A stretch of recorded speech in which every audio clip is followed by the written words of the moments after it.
High student, কি অবস্থা তোমাদের? আজকে আমি শুরু করতে যাচ্ছি মূল সংখ্যা রিলেটেড কিছু গাণিতিক সমস্যা। একটু বোর্ডের দিকে ফোকাস দাও। আমরা ওই দিন গত ক্লাসে আমরা পড়েছিলাম মূল সংখ্যাকে n দ্বারা প্রকাশ করো, n equal to w by m, n by n a, tp by rt, bs tp by 22.4, bs tp by 24.789, scb এবং it বাই rf। এই সূত্রগুলো আমি গত ক্লাসে ডিটেলস বুঝিয়ে দিয়েছিলাম, কিছু মেথড সলভ করে দিয়েছিলাম বিভিন্ন ভার্সিটি এবং এমবিবিএস পরীক্ষার। আজকে আমি তোমাদের কিছু জটিল কিছু গাণিতিক সমস্যা সমাধান করাবো। একটু ফোকাস দাও ওইদিকে। দেখো, ফার্স্ট যে কোশ্চেনটা আছে, কোশ্চেনে কি বলে দেওয়া আছে? দেখো, বলে দেওয়া আছে 1 লিটার পানি থেকে সাধারণ তাপমাত্রা ও চাপে যদি ঘন্টায়, একটা ফোকাস দাও, ঘন্টায় 1 মিলিগ্রাম পানি বাষ্পীভূত হয়, তবে প্রতি ঘন্টায়, এখানে আমাদেরকে ঘন্টায় বলছে, আবার এখানে কি বলছে? ঘন্টায়, মানে একক দুটা সেমি আছে, কতটি জলীয়বাষ্পের অণু উৎপন্ন হবে। তার মানে আমাদেরকে অণুর সংখ্যা বের করতে বলছে, আর দেওয়া আছে বল। তাহলে অবশ্যই তোমরা জানো এখন যে কার সাথে কার সম্পর্ক করতে হবে। এই ম্যাথ গুলোর ক্ষেত্রে সবচেয়ে ইম্পর্টেন্ট হচ্ছে কার সাথে কার সম্পর্ক করবা, সেই জিনিসটা যাচাই করা। দেখো, যেহেতু আমাদেরকে বর দেওয়া আছে আর হচ্ছে বলছে অনুসংখ্যা বের করতে, তাহলে অবশ্যই আমরা এই সূত্রের সাথে এই সূত্রের সম্পর্ক করব। কেন করব? দেখো, এই সূত্রের মাঝে আছে ডব্লিউ বাই এম, মানে বর আছে, আর অনুসংখ্যা যেহেতু বের করতে বলছে, তাহলে এখানে আছে এন বাই এন। এদিকে একটু ফোকাস দাও। তাহলে আমরা লিখতে পারি W by M equal N by N A. Okay. আর আমাদের কি অণুর সংখ্যা, এই এন এর পরিচয় আমি তোমাদেরকে বলেছিলাম, এন হচ্ছে অণু বা পরমাণুর সংখ্যা। তাহলে আমাদেরকে অবশ্যই এই এনটা বের করতে হবে। এই N equal W into N A by M. আচ্ছা, আমাদেরকে কি দেওয়া আছে? দেখো, ওখানে বলে দেওয়া আছে ডব্লিউ ইকুয়াল, এদিকে লিখে আমি, দেখো, দেওয়া আছে ডব্লিউ ইকুয়াল টু 1 মিলিগ্রাম। যদি এটাকে আমরা গ্রামে নিই, তাহলে অবশ্যই এখানে দ্বারা ভাগ করতে হবে। তাহলে আমরা লিখতে পারি 10⁻³ যেহেতু বলেছে এখানে পানির কথা, তাহলে অবশ্যই এর আণবিক ভর কত হবে? 18। m equal to 18।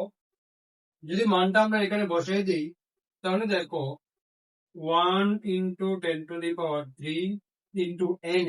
অবশ্যই তোমরা জানো এই এন এটা হচ্ছে অ্যাভোগাড্রোর সংখ্যা, যার মান হচ্ছে 6.023 ইন্টু 10⁻23 বাই এম এর মান হচ্ছে 18।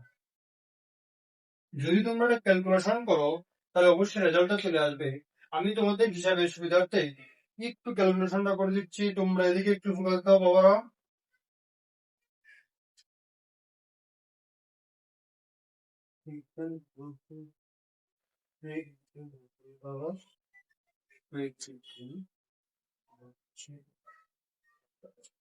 তাহলে রেজাল্টটা চলে আসছে 3.35 ইন্টু 10⁻19, 3.35 10⁻19 সংখ্যক কি থাকবে? জলীয়বাষ্পের অণু উৎপন্ন হবে।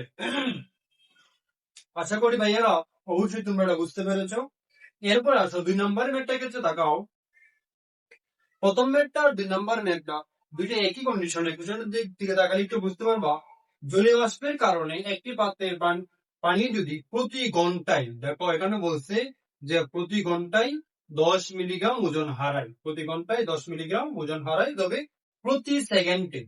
আগেরটা ক্ষেত্রে দেখো ঘন্টায় ছিল, এখানে রেজাল্টটা এখানে ঘন্টায় চাইছিল, কিন্তু এখানে দেখো এখানে বলছিল ঘন্টায় 10 মিলিগ্রাম ওজন হারায়, কিন্তু প্রতি সেকেন্ডে জলীয়বাষ্পে কতগুলো অণু উৎপন্ন হবে।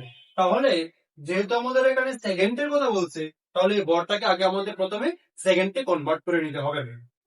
ওকে, তাহলে আসো আমরা একটু কনভার্ট করে নিই। আমি এটা মুছে দিচ্ছি, আশা করি তোমরা এটা ক্লিয়ার করে ফেলছো। দেখো, আমরা জানি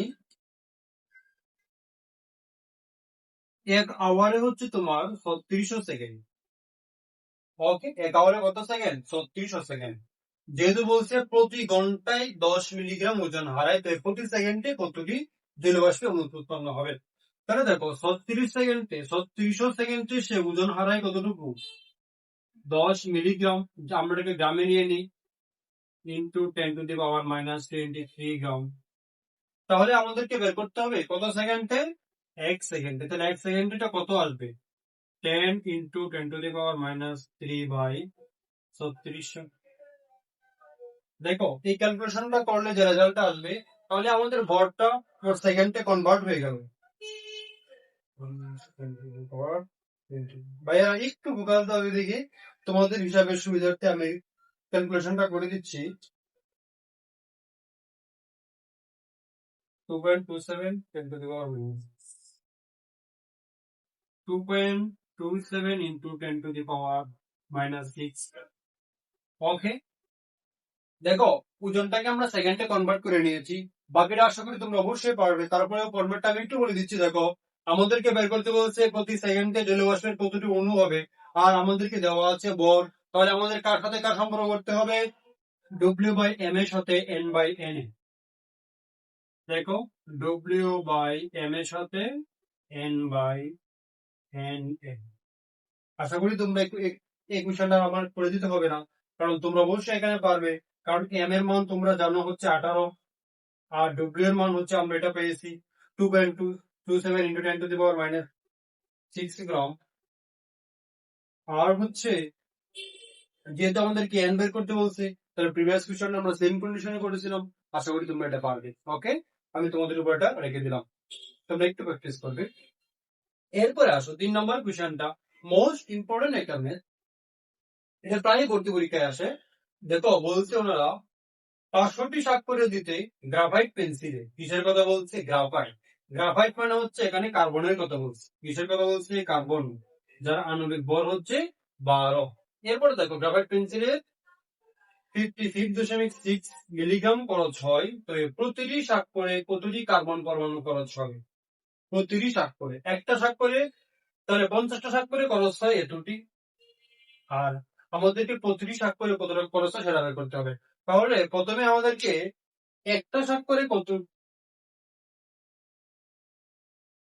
এই ম্যাটার জন্য আমাদেরকে প্রথমে একটি স্বাক্ষরে কত গ্রাম কার্বন পরমাণু খরচ হয় সেটা আগে বের করতে হবে।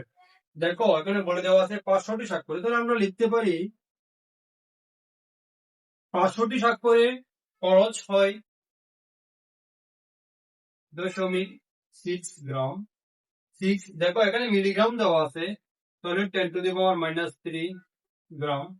সুতরাং একটি স্বাক্ষরে খরচ হয়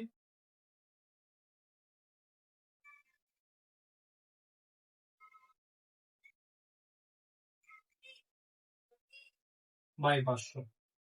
আমাদের যে রেজাল্টটা আসবে এটাই হচ্ছে তোমার একটি স্বাক্ষরে এতটুকু কার্বন, এত গ্রাম কার্বন পরমাণু খরচ হয়। তাহলে দেখো 5.6 into 10 to the power minus 3, একটু বাইরে একটু করে দাও।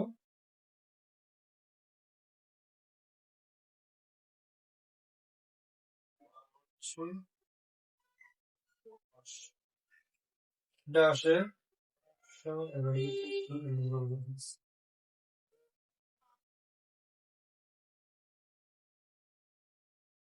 ওকে, এত গ্রাম।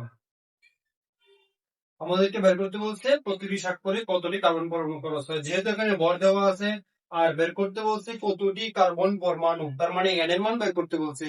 তাহলে অবশ্যই আমরা কার সাথে কার সম্পর্ক করবো? W by M equal N by N A. তাহলে দেখো এখানে আমাদেরকে এই এনটা বের করতে বলছে, N equal W into N A by M. তাহলে এখানে ডব্লিউ এর মানটা আমরা পেয়েছি 11.2 into 10 to the power minus 6 gram into N A 6.023 into 10 to the power 23। এবং নিচে দেখা আছে আণবিক ভর। আমি বলেছিলাম যেহেতু গ্রাফাইটের কথা বলেছি, তাহলে অবশ্যই কিসের মান? কার্বন। কার্বন যার আণবিক ভর হচ্ছে 12। যদি তোমরা এটা ক্যালকুলেশনটা করো তাহলে এটা রেজাল্ট আসবে 5.58 ইন্টু 10 টু দি পাওয়ার, এটা ঠিক আছে, এতটি পরমাণু খরচ। ওকে, আশা করি ভাইয়ারা ডিটেলস এটা বুঝতে পারছো। ভাইয়ারা এই 4 নম্বর ম্যাথটার দিকে একটু ফোকাস দাও। এই ম্যাথে বলছে যে 27 ডিগ্রি সেলসিয়াস তাপমাত্রায় 750 মিলিমিটার এইচডি চাপে 10 ml আয়তনের কার্বন ডাই অক্সাইড গ্যাসে কয়টি অণু থাকবে? যেহেতু অণুর কথা বলছে তাহলে অবশ্যই আমরা লিখবো n/na। এরপরে দেখো এখানে বলছে চাপের মান দেওয়া আছে আর হচ্ছে আয়তনের মান, তাহলে অবশ্যই আমরা এই সূত্রের দিকে যাব, যা PV/RT। এই সূত্রের ক্ষেত্রে এই R এর মানটা আইডেন্টিফাই করার ক্ষেত্রে তুমি যদি এই চাপ এবং হচ্ছে আয়তনের মান SI এককে নাও তাহলে এক্ষেত্রে R এর মানটা তুমি লিখবা 8.314। আর যদি তুমি চাপ এবং আয়তনের মানটা লিটার এটিএম এককে নাও তাহলে অবশ্যই তুমি এক্ষেত্রে ইউজ করবা 0.081। হিসাবের সুবিধার জন্য আমি এটাকে লিটার এটিএম এককে নিয়ে প্রকাশ করতেছি, একটু ফোকাস দাও। লিটার এটিএম এর ক্ষেত্রে চাপটা যাবে অবশ্যই এটিএম এ এবং আয়তনটা যাবে অবশ্যই লিটারে। দেখো এখানে আয়তনটা দেওয়া আছে V equal to 10 ml। দেখো আয়তনটা দেওয়া আছে কত, V equal to 10 ml। এটাকে আমাদের কিতে নিতে হবে, লিটারে নিতে হবে। তাহলে আমরা কি করব, 10 into 10 to the power -3 এখান দ্বারা ভাগ করে দিব। এরপরে দেখো চাপটা দেওয়া আছে মিলিমিটার ইঞ্চিতে।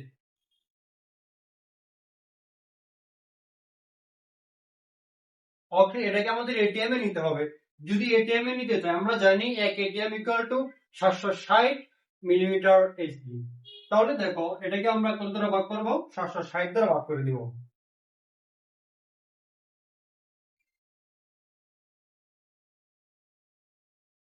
এই যে দেখো এটিএম এ চলে আসছে। যদি একটু ক্যালকুলেশনটা করি তোমাদের হিসাবে সুবিধার্থে, 750 বা 760 0.9।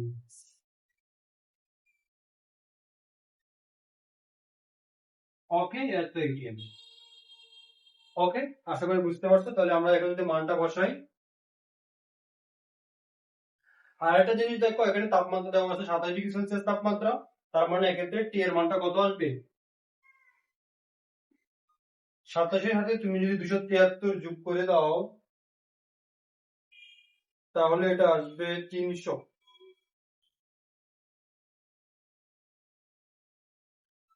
কেলভিন। ওকে বাবা, ভাইয়েরা একটু এদিকে ফোকাস দাও। তাহলে আমরা লিখবো n equal PV into Na/RT। তাহলে দেখো পি এর মানটা হচ্ছে 0.986 ইন্টু বি এর মানটা হচ্ছে 10 ইন্টু -3 এবং আর অ্যাগ্রিগেটের সংখ্যার মানটা হচ্ছে 6.023 ইন্টু 10 টু দি পাওয়ার 23। আর এর মানটা যেহেতু আমরা লিটারে এটি হচ্ছে 0.0821 আর টেম্পারেচারের মানটা হচ্ছে 300। তোমরা এটা ক্যালকুলেশন করলে রেজাল্টটা চলে আসবে। তোমাদের হিসাবে সুবিধার জন্য আমি একটু ক্যালকুলেশনটা করে দিচ্ছি। ভাইয়ারা একটু এদিকে ফোকাস দাও। 0.986 into 10 into 10 minus 3 into 6.023 into 10 to the power 23 বা হচ্ছে 0.0821 হচ্ছে 2.4 into 10 to the power 10। 2.4 into 10 to the power 20 সংখ্যক কি থাকবে, অণু থাকবে। আশা করি এটা বুঝতে পেরেছো। অবশ্যই এরকম ম্যাথ আসতে পারে, একটু কমপ্লিকেটেড জন্য এরকম ম্যাথ আসতে পারে, একটু এদিকে বেশি ফোকাস দিবে। ওকে ভাইয়া, এবার আসো লাস্ট ম্যাথটার দিকে তাকাও। একদম একদম ইজি ম্যাথ। বলছে 5 গ্রাম পানিতে হাইড্রোজেন এবং অক্সিজেনের পরমাণু সংখ্যা বের করো। আমি যখন গত ক্লাসে একটা ম্যাথ করাচ্ছিলাম, এরকম একটা ম্যাথ এডমিশন ভর্তি পরীক্ষা এসেছিল। দেখো বলেছিলাম তখন যদি পরমাণু সংখ্যা বের করতে বলে তোমাকে কোশ্চেনে, তাহলে অবশ্যই তোমাকে যেতে হবে আগে অণু সংখ্যার দিকে। অণু সংখ্যা বের করার পরে তুমি পরমাণু সংখ্যার দিকে যাবা। ওকে ভাইয়ারা, তাহলে আশা করি তোমরা এটা লিখে ফেলছো। আমি একটু মুছে দিচ্ছি এগুলা। দেখো এখানে ভর দেওয়া আছে আমাদের, ডব্লিউ এর মানটা এখানে দেওয়া আছে 5 গ্রাম। ওকে ভাইয়ারা, বলছে হাইড্রোজেন এবং অক্সিজেনের পরমাণু সংখ্যা। আর আমরা জানি পানির আণবিক ভর কত, অবশ্যই 18। তাহলে আমরা যেহেতু আমাদের ভর দেওয়া আছে আর হচ্ছে অণু সংখ্যা বের করতে বলছে, পরমাণু সংখ্যা বের করতে বলছে, তার আগে আমরা অণু সংখ্যার দিকে যাব। তাহলে অবশ্যই আমরা সম্পর্ক করব W/M = N/Na। যদি আমরা এখান থেকে n এর মানটা বের করতে চাই, n = আমরা লিখতে পারি W × Na/M। ভাইয়েরা একটু দিয়ে প্রকাশ দাও, যদি আমরা মানটা বসাই দিই 5 × 6.023 × 10⁻23/18। যদি আমরা ক্যালকুলেশনটা করি তাহলে অণু সংখ্যাটা চলে আসবে 5 × 6.023 × 10⁻23 ভাগ হচ্ছে 18। তাহলে মান হচ্ছে 1.66 × 10⁻24। 1.66 × 10⁻24। তাহলে এটা কি চলে আসছে? পরমাণু সংখ্যা কিন্তু আসে না, এটা পানির অণু সংখ্যা আসছে। একটু দিয়ে ফোকাস দাও H2, এই পানির যৌগটাতে হাইড্রোজেন আছে 2টা, তার মানে আমরা বলতে পারি এই যৌগটিতে হাইড্রোজেনের পরমাণু রয়েছে 2টি আর অক্সিজেন রয়েছে যেহেতু একটি, তাহলে বলতে পারি এই যৌগটিতে অক্সিজেনের পরমাণু রয়েছে 1টি। তাহলে আমরা কি করব, যদি লিখব যে হাইড্রোজেনের পরমাণু সংখ্যা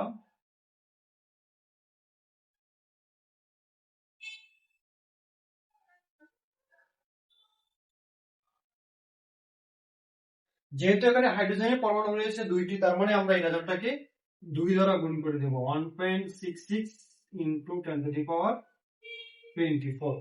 আর অক্সিজেনের পরমাণু সংখ্যার ক্ষেত্রে যেহেতু এখানে অক্সিজেন রয়েছে একটি, তার মানে আমরা এই রেজাল্টটাকে